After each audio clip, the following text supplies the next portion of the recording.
Honourable Member Blogorga. Thank you, Mr. Speaker. Mr. Speaker, question below me without notice and me ask him good plan Minister of Coffee. Mr. Speaker, Mission Appeal on Marking Mouse from all farmers. Liglig Belevi Blongol. Mr. Speaker, in terms of coffee in the Eastern Islands, also lo Chimbu na plant yard in Salong, Papua New Guinea, between 4 to 5% of the coffee, all export coffee bloimi, and come from all rural areas. By addressing this issue, lo assisting all farmers bloimi lo rural areas, government has been put in one policy called the Freight Subsidy Program policy. Mr. Speaker, this is a policy, and one of the vital policy of the government. Now this is a policy that you are investing 1 million kina lo moving freight na assisting all farmers bloimi. The return of coffee and Jimmy Saksim, for every 1 million, we get about 4 million kina. That's the rate of the return belong. Farmers for you. Belevi Blol, now me like to ask him, good Minister of the Coffee, and this freight subsidy program. Last year, all farmers in been benefit longam. This year, all farmers too, lo coffee, benefit longam. Now, like sawe one time, all farmers lo coffee will benefit longam. Farmers inshallah karamui. Farmers inshallah Ramu, farmers inshallah Buslo Kevian, farmers inshallah Buslong, Alatau. Plant your farmers depend on the freight subsidy program. Lo coffee tasol, but also lo cocoa too. So me asking good Minister Bloimi, this is freight subsidy program one time, but government releasing money lo assist all farmers Bloimi. Thank you. Honourable Minister.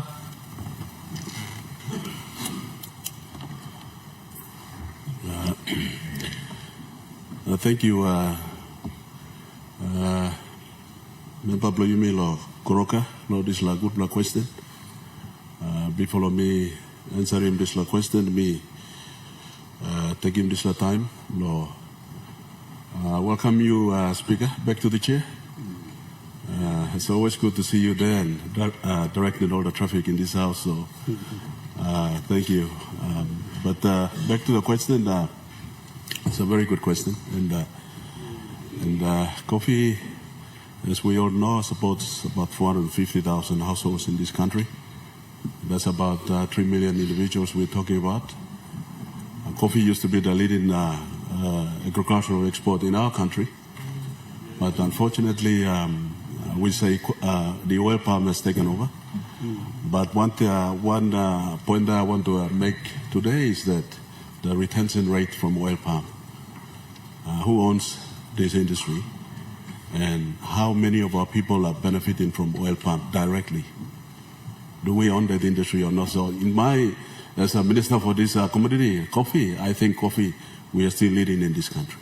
Yes. Because the coffee industry is owned by Papua New Guineans, about 3 million Papua New Guineans. So to the coffee farmers and growers out there, we have to be thankful to this government, Marape Rosso government, for creating a ministry that can be specific and that can be microscopic in the attention to details insofar as coffee is concerned.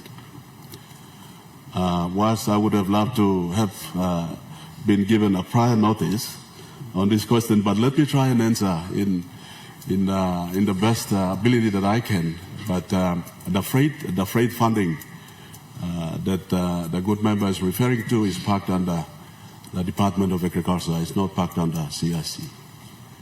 And so our farmers out there, please, that's where the money has been parked all of this time. And we've been writing to Treasury that what debt is due to coffee be parked under CIC, and that has never happened.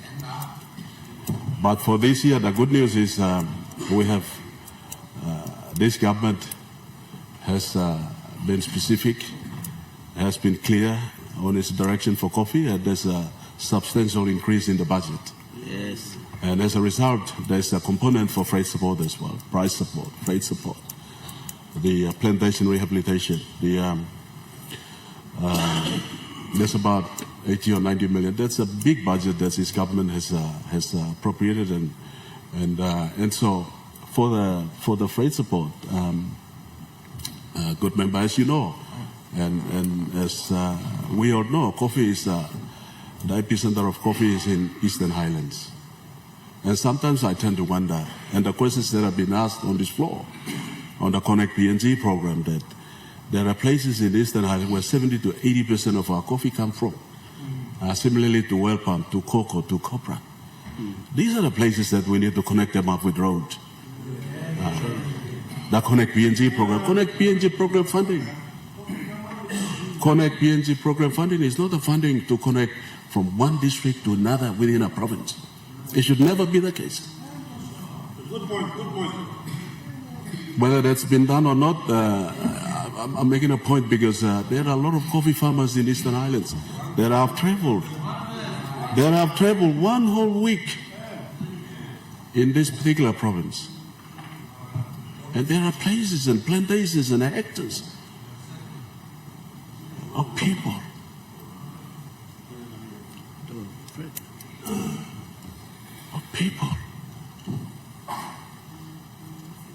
that needs to be connected by road so that this produce, the coffee can come out.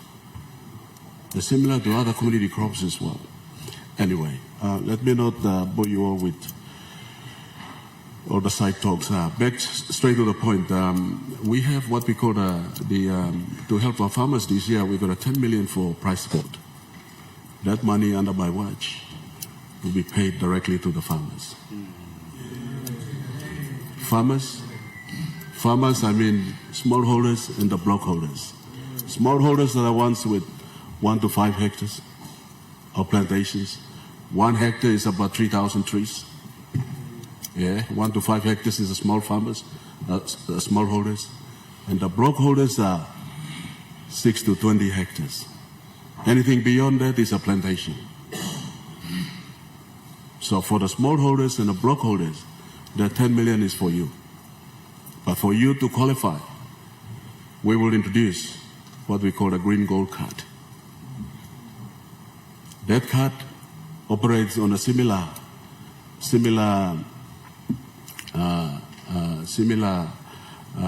platform as the visit arrivals card. When you go out of the country, or any visitors that come into the country, they complete a form called the arrival card. It's the same card, same principles, but we will extend it to include the name of the village, the council word, the LLG, the district, and the province where that farmer is from. We will also include the bank account details of that particular farmer. And that card,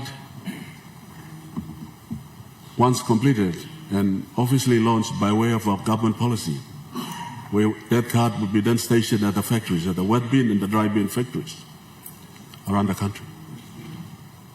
And once the farmer comes to the factory and sells his or her produce, he or she will be required to complete that form as well, good member.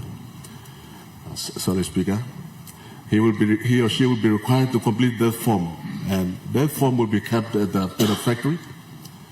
And then that form will be the property of the CIC, Coffee Industry Corporations Limited.